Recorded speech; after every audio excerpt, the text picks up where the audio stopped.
রোজই ভাবি তোমাদের সঙ্গে ডেলি ব্লগ শেয়ার করব, কিন্তু আমার আর হয়ে উঠছে নাই। কারণ বুঝতেই পারি নাই যে প্রত্যেক দিন আমি কী ভিডিও বানাবো।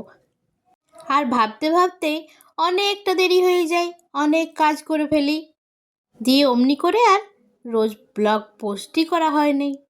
হ্যালো সবাইকে, কেমন আছো তোমরা সবাই? আশা করি তোমরা সবাই খুব ভালো আছো, আমিও ভালো আছি।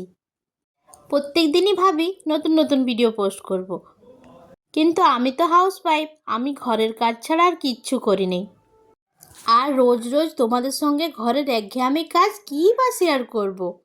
জানো তো, প্রত্যেক দিন কাজ করি তো একটু একটু করে নিয়ে ভিডিও বানাই রাখি, তারপরে দেখি 10 মিনিটের মতন হয়েছে, তখন একদিন সেটা পোস্ট করি।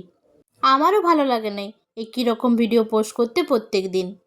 সকালের কাজ অনেকটা আগ করায় রেখেছি, মেয়েকে খাওয়ানো হয়ে গেছে, একটু পড়তে বসাইছিলাম। মাথায় তেল দিয়ে চুলটা ভালো করে বেঁধে দিচ্ছি। আমি চুলটা বাঁধলে কি হবে, কিছুক্ষণ মানে আধা ঘন্টা পর দেখি চুলটা খুলে দিয়েছে। তার জন্য একটা বুদ্ধি বার করেছি জানো। আমি বলেছি, পার্লার যেয়ে পর একদম নাড়ামুন্ডি করাই দেবো, একটাও চুল থাকবে না তোর। সেই ভয়ে দেখছি 2 দিন ধরে চুলটা আর খুলে নেই। আমি যখন বলি চুলটা খুললে কি হবে, এইটাই বলছিলাম, চুলটা বাঁধছিলাম আর বলছিলাম যে চুলটা খুললে কি হবে, তখন সে বলছিল নাড়ামুন্ডি করাই দিবে। মেয়ের আমার বড় চুল খুব পছন্দ, বড় চুল, বড় নখ। আমার চুলগুলো দেখে নিয়ে বলবে, মা আমার বড় চুল কই? আবার আমার নখগুলো দেখে নিয়ে বলবে, আমার বড় নখ নেই কেন? মানে সাজতে গুজতে পছন্দ করে। মেয়েকে রেডি করার পর দিয়ে এসছি মাইমার বাড়িতে। এদিকে কালকে ঝমঝম করে বৃষ্টি পড়েছিল, আর বৃষ্টি পড়লে এই ছোট মাছগুলা অনেক পাওয়া যায়। দুয়ারে বিক্রি করতে এসেছিল, দাদা দেখে পর কিনেছে।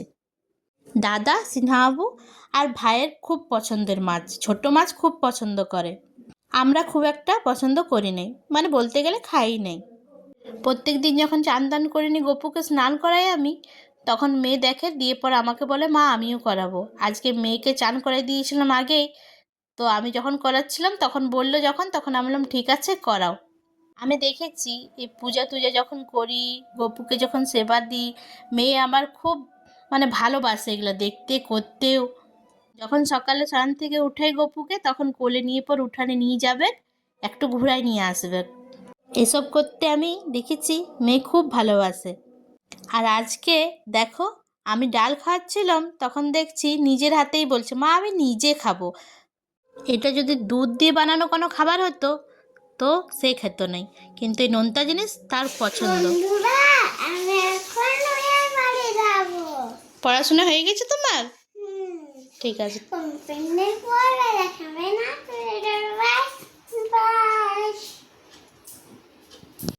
অনেকবার বলেছি মেয়ে আমার ইউটিউবে ধীতি আর দিদুন দেখে, তো ধীতি যখন শেষ হয় ভিডিওগুলো তখন বলে আচ্ছা বন্ধুরা দেখা হবে নেক্সট ভিডিওতে। তো মেয়ে আমার সেটাই বলল, কথাগুলো ভালো করে বোঝা গেল না। এদিকে সবজি কাটতে বসে গেছিলাম, কাঁচকলা, করলা, বেগুন সব কিছু দিয়ে শুক্তো বানাবো। আর এখন কাপড় চোপড় শুকাতে এত দেরি হয় যে কি বলি, একদিন কাচবো 2 দিন পর শুকাচ্ছে। পাংখার হাওয়াতে মেলে রেখে দিচ্ছি, তাও শুকাচ্ছে 2 দিন পরই। এগুলো আমার গতকালের কাপড়, যেগুলো কেচেছিলাম সেগুলাই ভাঁজ করে করে রাখছি। একদিকে রান্না বান্না হচ্ছে, একদিকে কাপড় গোছানো চলছে। আর প্রত্যেক দিন এই কাপড় গোছানো হয় আর মেঘ আসে আমার। দেখো ছাদে যে কাপড়গুলো আজকে কেচে নিয়ে মেলেছিলাম সেগুলো ছিল, ঋদ্ধি আর ঋতু উঠাচ্ছিল, আমিও দৌড়ে গেলাম, বললাম অনেকগুলো ছিল পারবে নাই। আর মেঘটা দেখো কেমন কালো করে এসেছে, মেঘটা কালো করে এসেছিল, বৃষ্টি ঝমঝম করে পড়লো একটু, কিন্তু যেমন মেঘ এসেছিল তেমনি বৃষ্টিটা হলো নাই। আর এই দেখো, এটা যেটা দেখা যাচ্ছে এটা একজনের কিন্তু বাড়ি, এটা মন্দির না।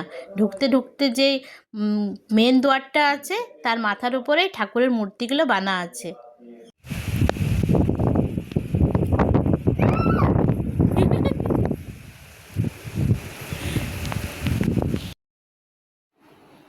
খাবার দাবার খেয়ে নিয়ে অনেকক্ষণ হলো, অনেকক্ষণ, এখন পাচ্ছে 4:45। এরপর বিকালের কাজ শুরু করব। তো ভাবলাম চলো বিকালের কাজটাও তোমাদেরকে একবার দেখাই, যে বিকালে আমরা কী করি। সকালের মতন এখনও অবস্থা দেখো, মানে এখনও তাও একটু যদি এখন গোটায় রাখি তো অতটা হবে না। এই যে হাতে হাতে একটু গোটাই দেবো, সিনহা কখনো আসেনি উপরে শুধু ঠান্ডাকাল ছাড়া কখনো আর বিছানাতে শুতে খোঁজে না দুপুরবেলায়। আসলে কাজের থেকে এসে আর খাওয়া দাওয়া করে হাত পা ধুয়ে নিই, তারপরে একটু রেস্ট নেই, তারপরে এখানে নিচে শুয়ে চান করে বিকালে। আর উপরে গিয়েছিলাম, বিদ্যুৎ চমকাচ্ছিল, ফ্রিজটা খুলে দিয়েছিলাম। দাঁড়াও,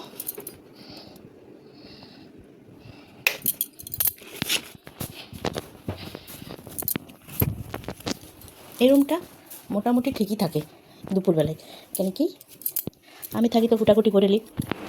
এইটা দেখো একবার, দেখছো? কেউ বলবে যে এটা দুপুরের অবস্থায়? ও মা দাদা দুপুরবেলায় খাওয়া দাওয়া করার পরে শুয়েছিল এমনি করে।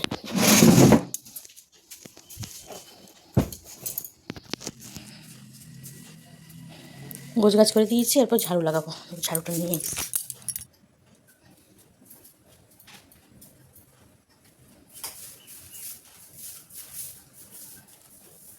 আর জানো, আমি না আগে কোনো কাজবাজই জানতাম না। যখন প্রথম প্রথম বিয়ে হয়েছিল, কত যে কথা আমাকে শুনতে হয়েছে যে কি বলি। আমি আর আমার মেজো বোন 1 বছরের ছোট বড়।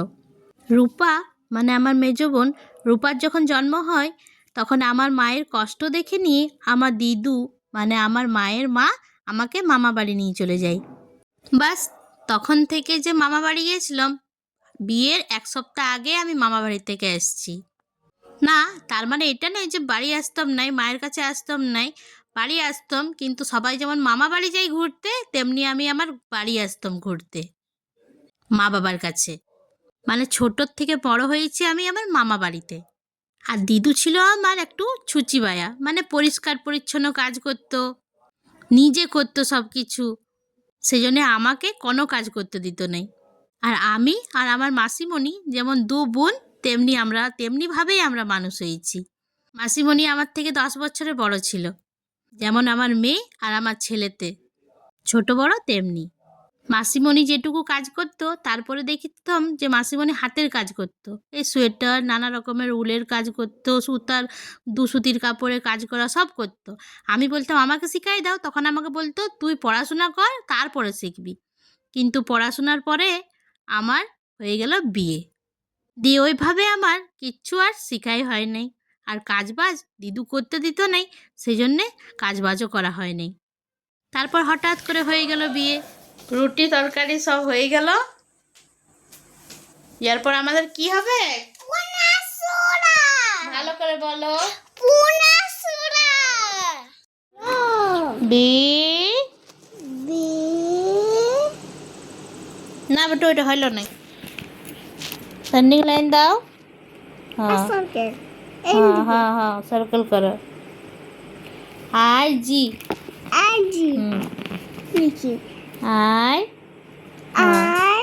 আর জিটা লেখো, জিটা গোল করে লেখো, গোল করে লেখো, নিচে থেকে টানো, উপর থেকে গোল করো। হ্যাঁ, নামাও, গোল নিয়ে যাও। শুন দাও, হাতটা ধরো।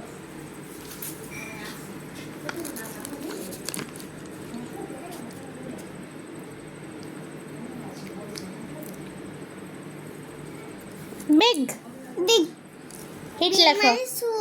না, বিগ মানে বড়, হিট লেখো। আর বিয়ের পর যখন এসেছিলাম, অত কাজবাজ পারতাম না, নিজের মতন করে করতাম। তখন শাশুড়ির কাছে হতো কথা শুনতে, তবে তখন খারাপ লাগতো, কিন্তু এখন মনে হয় যে কথাগুলো যদি না শুনতাম তাহলে এত কাজ করতেই পারতাম নাই। বলে না, সময় সব কিছু মানুষকে শিখাই দেয়। এখন খুব খারাপ লাগতো যে আমি এটা পাচ্ছি না, এটা পাচ্ছি না। এখন আমি এত করি, পরিপাটিভাবে সব কিছু করি, নিজেরই ভালো লাগে জানো। আর কালকে যাব সোমবার বাবার মাথায় জল ঢালতে। ওমকে এই জামা প্যান্টটা দাদা বার করে দিল, এটা আমার দেওয়ারের হচ্ছে। ভাই যেত যখন তারকেশ্বর জল ঢালতে তখন পরে যেত, এখন দেখো এটা আমার ছেলেরও হয়ে যাচ্ছে।